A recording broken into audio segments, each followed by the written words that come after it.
BJP पण काम चांगलं करते, हां. हायवेज बनवलेत, मेट्रो बनवले, अंडरग्राउंड मेट्रो 15 वर्षापासून कुठे बॉम्बस्फोट वगैरे झालेले नाहीयेत. बॉम्बस्फोट वगैरे पण कुठे झालेले नाहीये, हां बरोबर. हे तुम्हालाही माहिती, कुठेच झालेले नाहीये. ह्या तुम्ही ह्या 2013चा कालावधी बघणार तर तुम्हाला माहिती 26/11 कुठून आले घुसखोर, आले ना, कुठून तरी आले ना. जर तुमचं बोलतात ना नेते एकदम कठोर असते तर ते माणसं आपल्या मुंबईत आले नसते ना. बरोबर. पण ते कुठून आले 26/11 कोणाची सत्ता होती, कोणाची सत्ता होती, कोणाची तर सत्ता होती ना. पण आता जेव्हापासून फडणवीस सरांची आणि एकनाथ शिंदेची सत्ता आहे, तुम्हाला कुठे दिसलं, कुठे बॉम्बस्फोट, कुठे काही दिसलं का? नाही ना.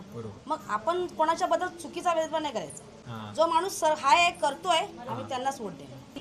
आणि आम्ही मुंबईमध्ये सेफ आहोत, असं नाहीये की आम्ही सेफ नाही. आम्ही रात्री 2 वाजता 3 वाजता आम्ही गावाहून पण येतो ना, आम्ही मुंबईत सेफ आहोत. आम्ही असं नाही म्हणत की आम्ही मुंबईत सेफ नाही. मालेगाव या साईडला माणूस सेफ नसेल, पण मुंबईत आम्ही सेफ आहोत. सेफ आहे. हो.